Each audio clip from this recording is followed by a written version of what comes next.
بسم الله والصلاة والسلام على رسول الله وعلى آله وصحبه أجمعين.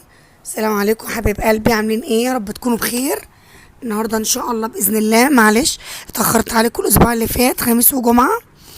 ان شاء الله بإذن الله هقدم لكم وصفات النهاردة جميلة خفيفة جدا تنفع للصيف.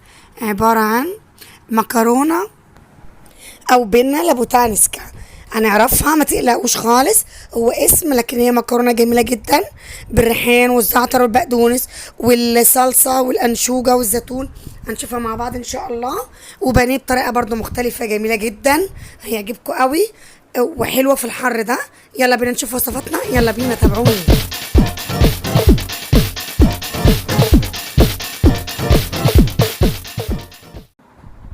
معانا هنا زيت سخن على النار، هنحط فيه توم متقطع وانشوجه، حته انشوجه صغيره لحد ما يتحمروا شويه مع بعض. وبعدين هنحط عليهم شويه زعتر اهو، وشويه بقدونس،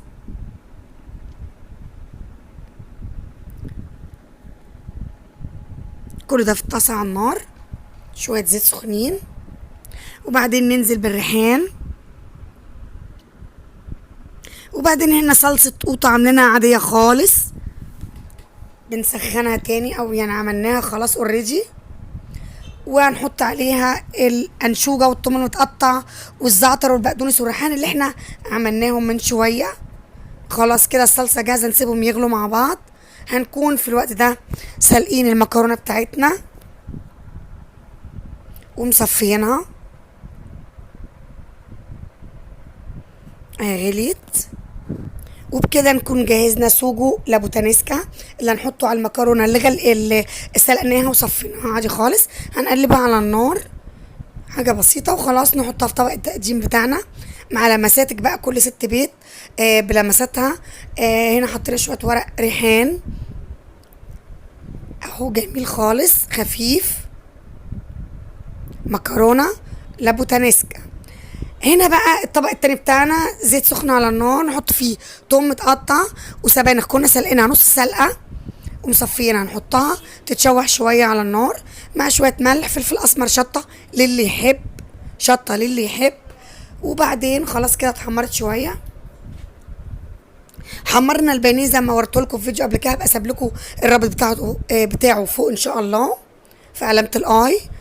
وناخد بقى السبانخ بعد ما شوحناها زي ما شفنا على البانيه، بعد ما حمرناها زي برضو ما شفنا، ونحط على وش كده كل واحده شويه سبانخ، اكلنا اولادنا سبانخ بطريقه ذكيه، وموتزاريلا وشويه جبنه رومي برضو هنحط على كل واحده شويه جبنه رومي، وندخله الفرن يسيحوا شويه بس. خلاص نقدم لكل واحد البانيه قطعه البانيه بتاعته على سبانخ ما شاء الله، موتزاريلا، جبنه رومي لولادنا، مع مكرونه لابوتانسكا بالزيتون والانشوجه والزعتر والريحان والبقدونس والصلصه، تحفه جميله لذيذه وخفيفه،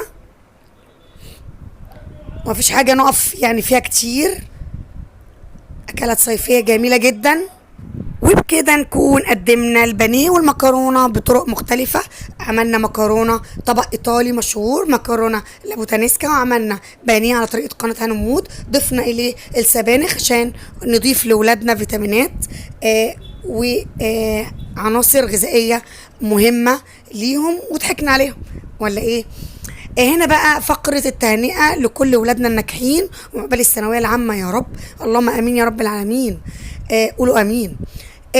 معانا اول تهنئة للانسة ايمان، كلية جيولوجيا احياء. مليون مبروك حبيبتي، وربنا يا رب يكملك على خير في فرحك ان شاء الله، ونفرح بيكي ونقدم لك تهنئة. التهنئة دي برضو مقدمة من الاستاذ طه علي الضبع وعائلته، مليون مبروك حبيبتي. وهنا معانا الكتاكيت البنوتات الحلوين، حبيبة تالتة اعدادي، الف مبروك حبيبتي، امورة ما شاء الله تبارك الله. ومعانا العسولة منا تانية اعدادي، كله النهارده جنس لطيف، حاجة بقى اخر ايه رقة خالص.